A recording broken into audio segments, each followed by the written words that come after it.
we want to talk about something. I've just discovered this, man. With giving counsel, receiving counsel, there are certain types of people that you just can't help. Just can't help them.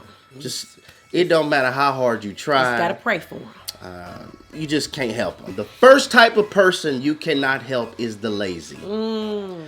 These are your procrastinators. These are your I'll do it later. It doesn't matter how much you try to serve them, help them, push them, persuade them.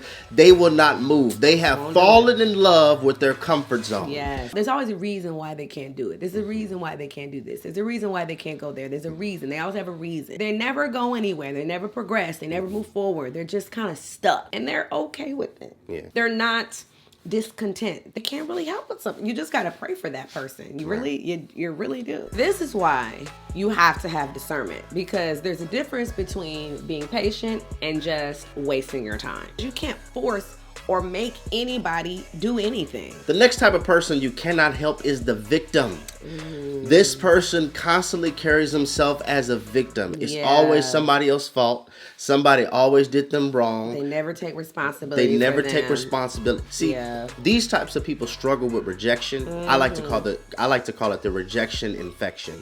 They're infected with rejection due to something that happened. And when somebody struggles with rejection, it's because they're constantly looking for acceptance. So if you don't invite them to the Super Bowl party, if you don't invite them to the gender reveal, not because you're being mean, but just because there's a certain group you want for this one and another group you want for that one, or certain people don't get along there, so you try to invite different people so you don't have any drama. They view your lack of invitation as rejection, and so they constantly play the victim. They constantly point out what you did wrong. They're always offended. They're always hurt. Everything hurts their feelings. It doesn't matter how sincere you are, how you try to say it in love, or how you try to reveal maybe that wasn't their intention. It doesn't matter. They're always the victim. It doesn't matter. And people like this, they may have gone through, a trauma in life, or they may have had a bad, experience, in their childhood. All of that stuff is very, very real. However, you can either use that and you can build upon that and say, you know what, that happened to me, but it doesn't define me, and it's not,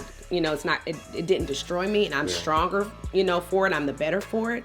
Or you can just wallow in that. And people like that, you can't really help. You can pray for, once again, because somebody that always plays the victim wants you to just feel sorry for them, and they use it as an excuse to never grow and to never move past the past and be a better person. And you can't really do anything with the victim, because like I said, they want you to feel sorry for them, and it's almost manipulation, because it makes you try to feel guilty. And since they value people's acceptance, playing the victim card gets them attention. They spend so much time trying to get off the phone with their history that they never click over to answer destiny. They're constantly trying to resolve what happened, constantly trying to resolve. And so they can't see that once you get healed from this victim mentality, you can actually launch forward for your destiny. The lazy, the victim, and this is a big one, the know-it-all. Oh my gosh. The know-it-all. Like this person right here, you can't tell nothing. You can't tell them nothing. They know it all. They know everything. I know. Even if you know that you know that you know that you right, they gonna find 101 billion thousand different ways to say that you wrong and they right, because they know everything. All right, bruh. All right, sis. You can't tell them nothing. They're know-it-alls. People like that, they're sometimes a bit narcissistic. They're full of themselves. They're kind of pompous, and they can be very condescending. It's a really sad place to be in. They're right and you're wrong. See, you have to understand Can't help people like that. We are comprised of our experiences and our mindset, which is why exposure is so necessary. When you expose yourself to education, expose yourself to reading, expose yourself to sermons, to content, and to people, it allows your mind. It allows your mind to open itself up to new material, new situations, and new circumstances. And it teaches you. It shapes you, It shapes you. It teaches you. So the individual who feels as though they know everything, this is a dangerous and a lethal combination when you are ignorant and arrogant. When you are ignorant, you don't know nothing. And when you're arrogant, you think you know everything. And the bad thing with a know-it-all is they'll never see your side. Never see Every single time y'all are arguing, they never see your side. Yeah. They'll never... Could you imagine being in a relational context with a person that never sees your side? Like, they never put your shoes on. They never understood the way that they said it was wrong. They're not empathetic. They're not empathetic. They cannot step into somebody else's position. And you can't help somebody like that because people always need to see the other side of the story. They have to be able to be diplomatic and be on both sides. Even if you are right, you have to be willing to be mature enough and understand, like, I'm not always right all the time. The lazy, the victim, the know-it-all, the blind. These are the type of people, they just can't see. Y'all ever had a conversation with a person and it's like they just don't see it? Just don't get it.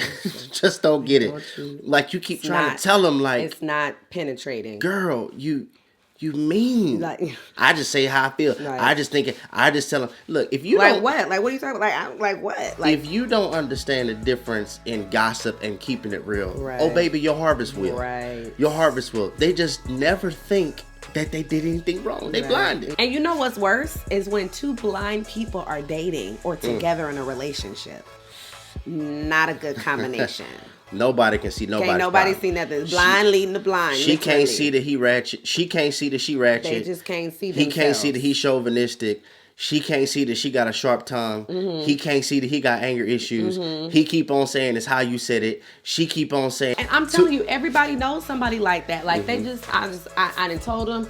I done told them over and over again, and it just seemed like it's not penetrating. You gotta pray for them. They blind. The last one might come as a curveball, but the secretive. Like, you coughing and you don't think you need cough syrup. Right. You never tell anybody about your issues. You keep everything to yourself. Right. You know how to keep stuff in for real. When you're a vault, it's locked, double bolted. You don't even know the combination. Listen, the key is lost. For real. I don't even know how to access that part of my heart anymore. That's a form, honestly, of pride. And you can't help somebody that they don't tell you. Like, when you are able to release and just pour out what it is that you're dealing with or that you're struggling with or that you're going through, that's when somebody can help you. But if you hold everything in, can't nobody know this, or my stuff is too bad, or it's a form of pride, because everybody has something. Everybody has an issue. Everybody has a problem. But if you hold it in and you're secretive, nobody can help you. You drown in silence.